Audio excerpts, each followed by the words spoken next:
के अलावा जैसा कि सौमित भी एक खबर बता रहे थे कि आरबीआई की कुछ ड्राफ्ट गाइडलाइंस आई हैं जिसको लेकर जो है पीएफसी, आरईसी और इरडा जैसे काउंटर्स पे असर देखने को मिल सकता है। इनके ओवरऑल एयूएम्स पे भी एक इम्पैक्ट आ सकता है और साथ ही कुछ पीएसयू काउंटर्स भी जो है इस फोकस में रहेंगे। एक ड्राफ्ट निकला है, पर इसके साथ साथ आने वाले समय में अगर ये ड्राफ्ट लागू हो जाता है तो उसके चलते इम्पैक्ट ज़रूर आ सकता है। पर एक टेक्निकल फ्रंट पे भी राय जानते हैं आयुष, पीएफसी, आरएससी और इरडा, क्योंकि हमने ऑलरेडी देखा है एक जबरदस्त रन अप इन सभी काउंटर्स ने दिखाया।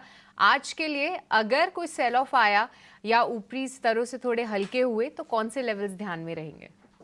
पीएफसी और आदिश की बात करें तो पिछले 4 से 5 दिनों में इसने काफ़ी अच्छा मोमेंटम दिखाया। तकरीबन ₹410 से अगर हम पीएफसी की बात करें तो 485 के आसपास मिल चुका है। मुझे लगता है पीएफसी में जो सपोर्ट बनता हुआ आ रहा है वो ₹435 के आसपास है। 435 से 440 सपोर्ट ज़ोन है। अगर वहाँ पे कहीं मिलता है तो डेफिनिटली पीएफसी में यहाँ पे बाइंग बनानी चाहिए, क्योंकि पीएफसी के मल्टीपल चार्ट्स पे अगर हम देखें तो इसमें एक ब्रेकआउट है और कंसोलिडेशन का ब्रेकआउट है, तो मुझे लगता है नहीं इसमें कुछ ज़्यादा खराब होना चाहिए। 435 ₹440 के आसपास मिल जाए तो बाय ऑन डिप्स की रन रहेगी। सुपर मार्ट्स की बातचीत कर लेते हैं, यानी कि डी मार्ट की। और एक और एक्सपर्ट आज के फंडामेंटल नज़रिया देने के लिए हमारे साथ जुड़ गए हैं जियोजीत फाइनेंशियल की Gaurang Shah. Gaurang sir, good morning, बहुत शुक्रिया आपका समय देने के लिए।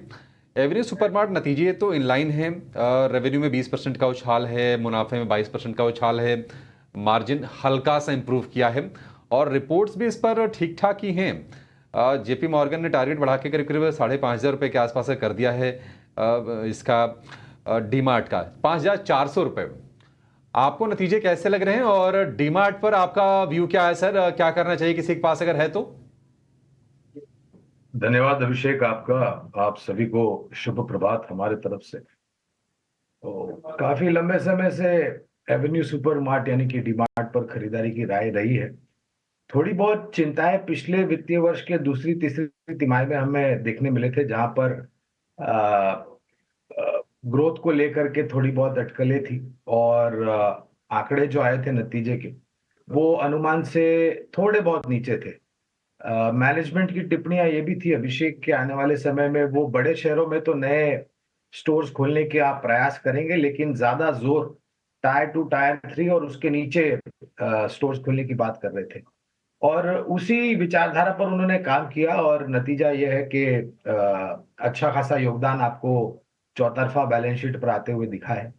हमारा आकलन और अनुमान ये कहता है कि आने वाले समय में जो नए स्टोर्स खोले जाएंगे वो ज्यादातर टायर 2 टायर 3 और उसके नीचे खोले जाएंगे। बुनियादी तर्क के आधार पर खरीदारी की राय है हमारी। और मेरे ख्याल से फुटफॉल्स जिस तरीके से बढ़ रहे हैं छोटे मझौले शहरों में, उसका योगदान बहुत अच्छा आ सकता है इसके बैलेंस शीट के ऊपर।